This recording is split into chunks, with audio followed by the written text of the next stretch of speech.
What's up, everybody? Welcome back to the Creepy Crawl. Look at this. I got this like a month or two ago. I don't remember how long ago I got.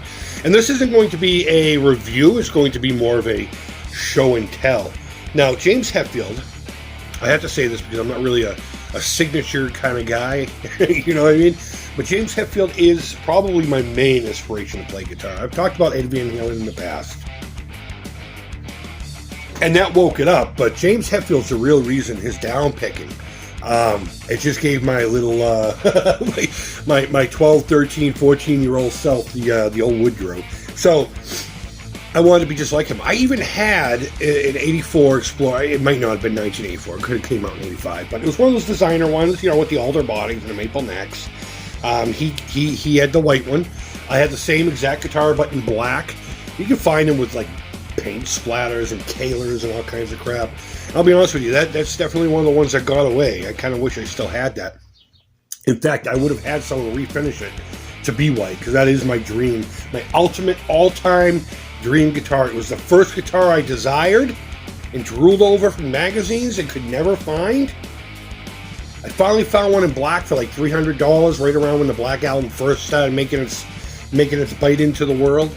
And then I eventually traded in for a blinged out Les Paul Studio, wine red with the gold, and even had the trapezoid inlays and the whole 9 yards. It just basically didn't have binding.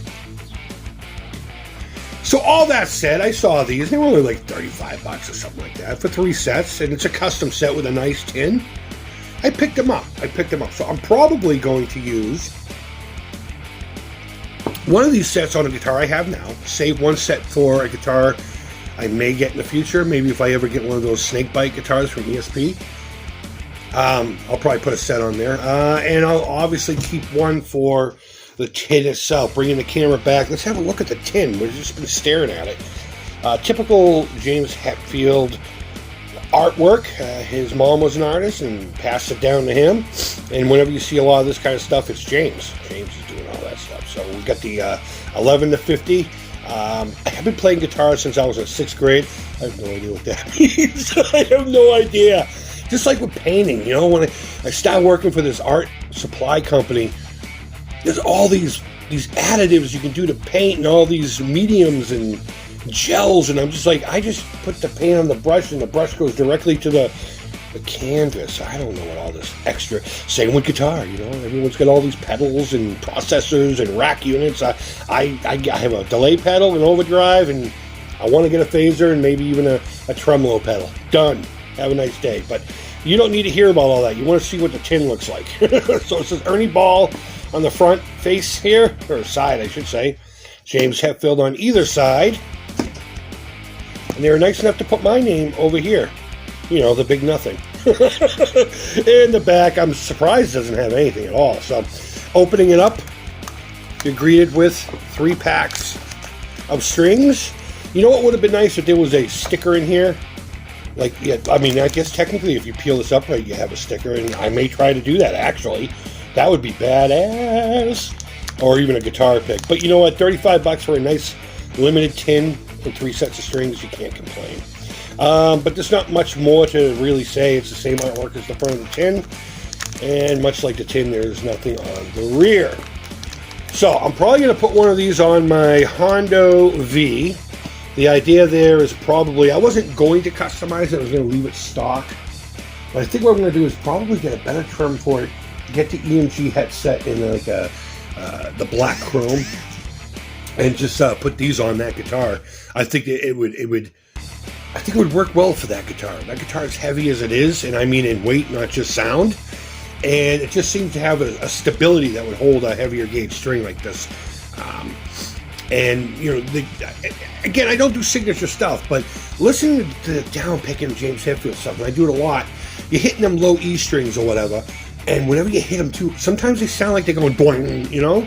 They go out of tune a little, because you're really wrenching on them. Apparently this set takes care of that. And that's the lore, of course, of the heavier gauge strings. But up here, not so much. I'm more excited about up here. Up here, if I could still have the 10s, do like a hybrid set for James Hetfield. They do. Ernie Ball does make a 10s and 11 hybrid. They make a 9 and a 10 hybrid. But Nah, it has to have some kind of a special something or other. But I always found that the heavier gauge strings don't last as long in the lower registers. But I don't know. We'll see. We'll see if it's something that I'll continue to purchase in the future, so long as they continue to make them, or I guess I'll just have to buy a custom set of strings. I don't know. But either way, there you go. There's my look at the Ernie Ball signature strings for Papa Hetfield's Hardwired 2-cell destruct Master Core 11 to 50 gauge strings, and it has his rad signature right there, which is another one of my dreams, to at least just have one of his signatures on something of mine, whether it be a guitar. I would love to build my own custom. Actually, you know what would be rad? To build 2 customs, equal customs, 1 and 2. Give him 1 and have him sign the headstock both like this. Let me clear it over, and then give him number 1, and I'll keep number 2. I know that'll never happen, and it's a nice dream. James, if you're watching, message me. I want to do that for you. Or if you just want to sign one of my guitars, I love you, man. I love you, brother. I just wish you were still angry. But that's okay. Guys, let me know in the comments what you think about this. Do you like signature stuff in your guitar world? Do you like James Hetfield? Let's not talk about when Metallica was great and when it wasn't. I'm talking about the individual and this product. We're not here to talk about when Metallica stopped being Metallica or whatever, we can have that discussion in a future video if you'd like, but let's concern ourselves with the strings and or signature stuff, and as if there anything that came out in James Hetfield's name that you think was awesome, I wouldn't mind getting the Grinch. It was like a ESP Viper that came out for like 2 days. You hardly ever see him out there. I would love to get a Grinch and slap these on there. But either way, guys, go ahead and leave your feedback. Thumbs up, thumbs down. All feedback to me is positive. Don't forget to subscribe, hit that ding-a-ling bell, because you're ding-a-ling if you don't. I'm growing, so you need to know when I'm uploading videos. So hit that bell. You can unhit it later on when I'm rich and famous, so no big deal. You'll be forced into seeing what I'm doing by then. But either way, guys, I hope you're all doing well. Happy 4th of July. And until next time, take care, keep it real, and bye-bye.